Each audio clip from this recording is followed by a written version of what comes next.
Welcome to the finale of this year's Tribute Zone. We've been through a lot, but we will be concluding with an alternate universe where the Media Wiz and friends take on the role of different characters from the Atop the Fourth Wall series. In this case, this universe's Dr. Linksano is going to be hijacking Moarty's series, Longbox of the Damned, and reviewing a little Ed, Nettie fan comic called Night of the Were-Ed.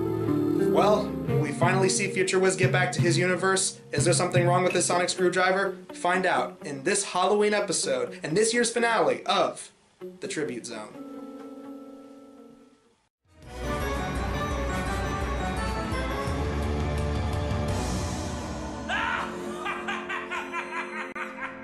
Greetings, my test subjects, and welcome back to another special episode of Longbox of the Damned.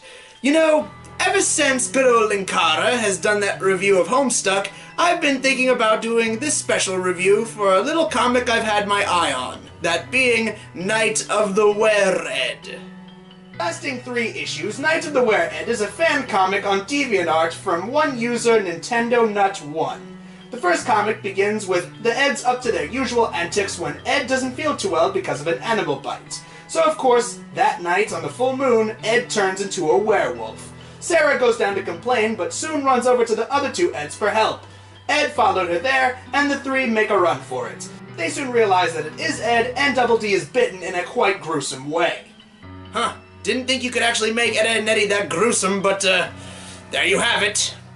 Later, once Ed is brought back to normal, the whole neighborhood plans of what to do. Kevin suggests the only way is to possibly kill the two, which makes Eddie none too pleased. You're the monster, you heartless jerk!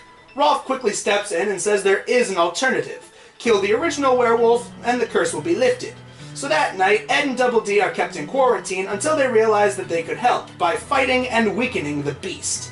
As for the rest of the neighborhood kids, the silver bullet will have to be replaced with a silver garden trowel. Oh, trust me, if that didn't actually end up working, those kids would have been so dead.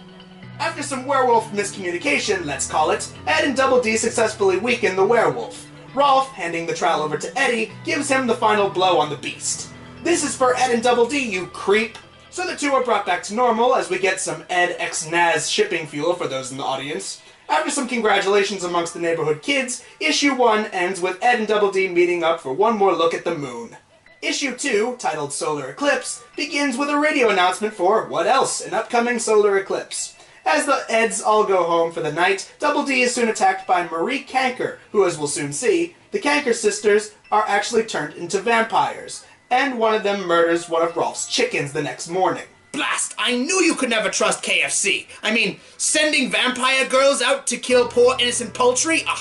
I am a reformed supervillain and even I am appalled. The neighborhood concludes that they must be next on the Cankers list. Once Marie bites Double D, he turns into a werewolf-vampire hybrid. Since Double D and Marie start having feelings for one another, Double D decides that he'll actually help them fight the real enemy. Some vampire guy who I don't think we actually get his real name. Anyway, Eddie dons the role of the vampire hunter for the group and even uses Plank as his wooden stake. After a couple of bruises between the Eds and the Cankers, Double D and Marie take down the real evil vampire boss guy. So once he's done for and the eclipse ends, everyone gets together for the chicken's funeral. The comic ends with Double D and Marie getting together at the junkyard that night. Issue 3, All Hallows Eve, begins on Halloween night as we see the neighborhood kids have been turning into bloodthirsty zombies due to a Halloween blood moon prophecy curse thing. It also seems that Ed and Double D have transformed back into their monstrous forms, even resulting in Double D proclaiming a swear word. Kinda reminds me of another time a certain fellow I know did that.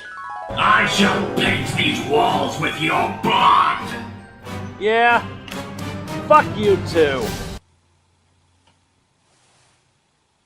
But it seems that our heroes actually have some backup. Eddie's brother, who's toned down from the douchebaggery he was portraying in the movie finale Big Picture Show.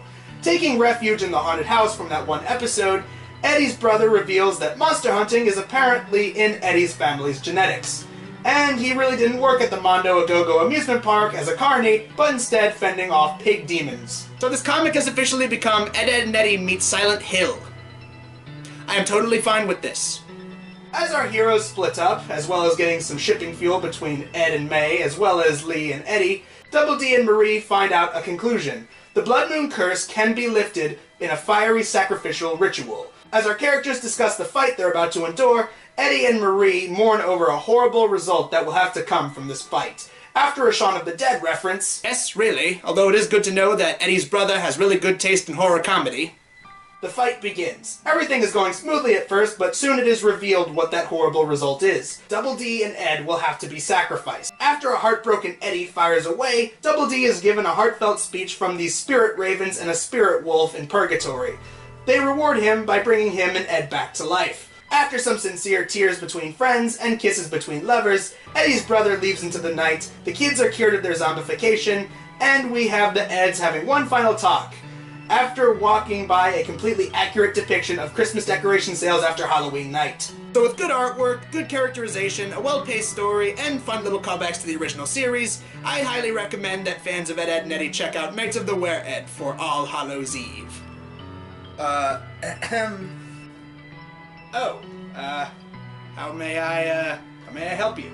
You see, I've been hopping from dimension to dimension, universe to universe, to see if I can get someone to look at my sonic screwdriver. It seems okay, but it's been sputtering a lot, and it just got me worried. So do you think you can take a look at it, my man? Oh, sure, anytime.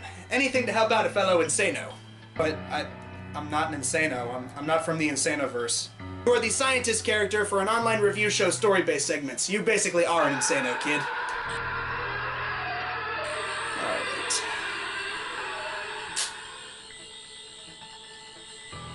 Nope. Doesn't seem to be anything wrong with it, just needed some minor tuning.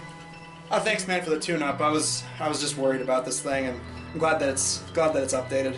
Alright, now I can finally go back to my world in peace. Happy Halloween!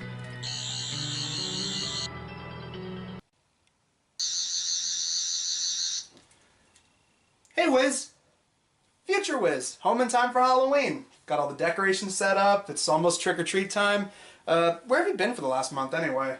I just went to some other universes to see what was up with my sonic screwdriver. Just needed a little tune-up, that's all. Oh, that's cool. So, did you see anything interesting in those multiverses? Yeah, I saw a bunch of alternate universes where you took on the role of a bunch of different reviewers. Yeah, I saw one where you were Michael the Comic Nerd, Brandon the Bambi Man, Nordy, Hardcore Kid. Oh, dude, that sounds awesome. Do you think maybe you and me can go traveling to some of those places sometime? Eh, maybe some other time, Wiz. For now, that brings an end to this year's Tribute Zone, and to everybody watching, have a happy Halloween.